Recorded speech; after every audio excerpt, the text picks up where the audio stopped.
Okay, so I'm a junior at NYU. This is back in the 80s, and I know I'm not graduating because I've run out of money. And my parents, they can't help. So I'm totally on my own. And no matter how many t-shirts I'm gonna fold at the Gap, there's no way I'm raising enough money to finish school.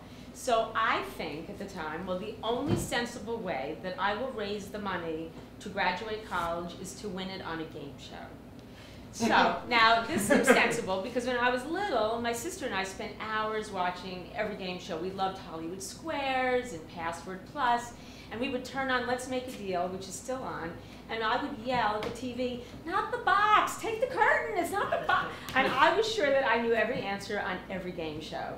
And not only that, I knew I was lucky. I was always lucky. So I would check the peephole in our ground floor apartment every single day because I knew that one day Ed McMahon and the van would show up with the Publishers Clearinghouse check. So I wanted to be home when he showed up. Now, obviously Ed didn't come, but I knew one day my luck was going to change. So here I am now, I'm a junior, I'm 21, junior in college, and I do a little research and I realized that the $10,000 pyramid shot in New York. Now, if you don't know the show, it was really popular in the 80s. It was hosted by Dick Clark. And the premise was so simple that people liked to watch it because everyone who watched it knew they could win it. You just word associate with a quasi-celebrity, and then if you get all the words right, you go up to this big pyramid, and if you answer those questions, one day later you have $10,000. So I thought, this is great, I'm in, I'm going to do it. So I bought the home version, I start practicing, gold, gold. So that I find out that once a week they have an open call. It's every Monday at Bob Stewart Productions. So I have been practicing on the home version. I know I'm going to do this. I go there, and there are 200 other people who have the same idea. But I look carefully. I suss it out. At least 100 of these people are either homeless or tourists who are just looking for some sort of activity that was running on that day. But the other 100, they were gamers. This I knew these people were sharp. And what they did was they set us up. They put 2 chairs together, and they bring out literally the home version. And the producers of the show would walk around and make you just play the game. So they would hit a little stopwatch, and we would sit there shooting words at each other. And hours would pass, and the words were flying, and the crowd got smaller and smaller and smaller. And about 3 hours later, it was down to just a couple of handfuls of people. And then this woman, Edie, who was this big Buddha producer, called us in to interview us because she had to make sure that we could form a sentence that was more than just words, and that we would be camera ready, which meant they wanted us to be really sort of bright with our personalities and big, big, big. You have to be really, because it's TV. So that was my wheelhouse. I knew I'm getting the job, and I did. So they come back out and they say, okay, you guys, next Monday, show up at the Ed Sullivan Theater, to me, home of Topo Gigio and the Beatles, and we are going to have you on. They shoot a whole week in one day. Wear bright colors, no black, no white.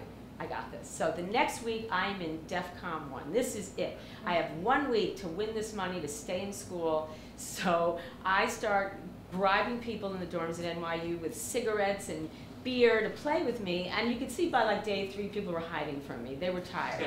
So, but if you ran into me downtown, like on Washington Square, and if you asked me what time it was, I would say, watch, Seiko, Rolex, hours of time, Seiko. I was nuts. If I was in a grocery store and the cashier said, would you like paper or plastic? I would say, bags, cartons, things you hold other things in totes. I was like, I had Tourette's with a thesaurus running through my head. Wherever I went, I just word associated.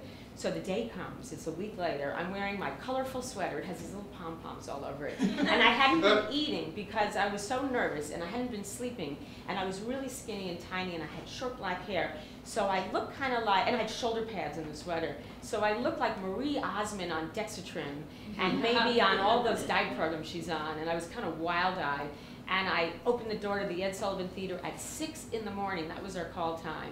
And I walk in there with so much promise and excitement because I know I'm lucky, I'm doing this.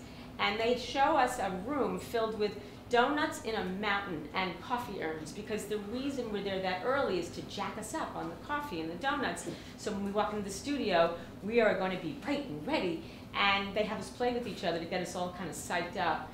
And I am so excited because I'm thinking, this is great, we're doing really, this is all great. So they tell me I'm Tuesday, and I'm thinking, great, Tuesday, that would be a great show. I love being a Tuesday. And they also tell us the most important element is who are your celebrity contestants that are going to play with you. Now, back in those days, the gold standard was Tony Randall, because he was funny and irreverent and he knew lots of words. And everyone else was okay, but we all wanted, Tony Randall wasn't going to be there. It was going to be Joanne Worley, who was this daffy actress who was on a show called Laugh-In, which was sort of before Saturday Night Live. It was a skit show, and her whole talent was making this sound where she would go, oh, that was all, that was her talent. And then this guy named Sal Viscuso, who was a priest on a show called Soap, which starred Billy Crystal. So this was not exactly B or C talent. This was sort of like right above what you would now probably call like a Kardashian talent.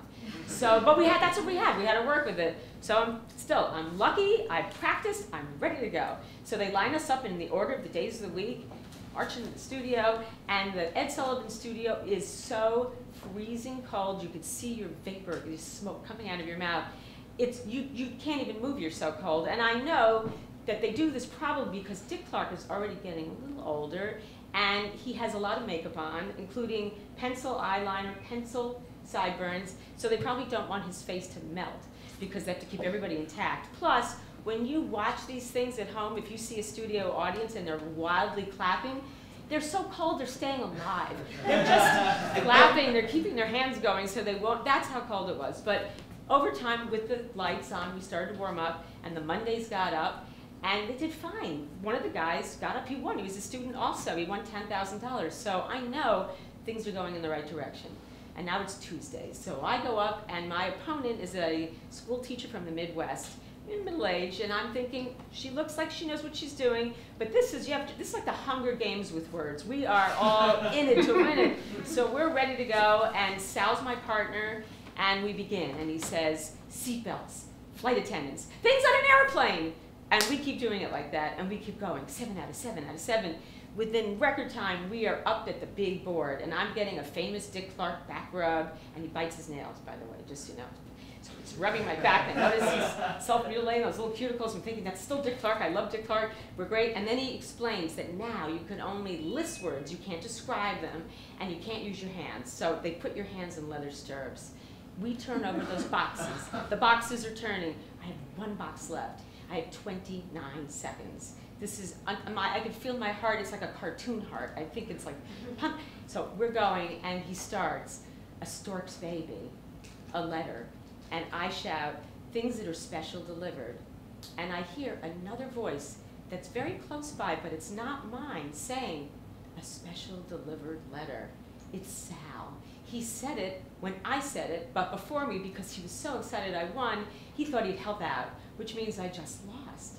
Because he said the answer, and your co-player can't say the answer before you do. That means he's giving you the answer. So you hear this horn, and Dick Clark comes over and says, I'm so sorry, Sal, you just basically took away her $10,000. And the audience is, oh, and I'm mortified. So I go home that day. I'm devastated with $350, a case of Slim Jims, and a box of Carter's baby clothes. And I don't need any of this except for the $350. But that's it, and I did drop out of NYU. I couldn't stay in school. So it worked out. I dropped out of school. I started working really hard as a talent agent. I stayed a talent agent for a very long career. 10 years passed. I have my own business, big office, and I'm sitting behind my desk in a nice, beautiful space, and the receptionist calls, and she says, Sandy, there's someone here I know you want to meet. And I go to an agent's office to see who it is. It's Sal Viscuso. He's sitting there, and he's much older, and he looks the same. He looks like a schlubby kind of guy, but he's the same. And I'm feeling really good about myself now because I don't need his money anymore. And he doesn't remember me. And I introduced myself. I said, "Do you remember me?" And then he started to look like he wanted to kind of climb underneath the desk. And I said, "No, it's really fine. It all worked out. It's okay. It's just great to see you."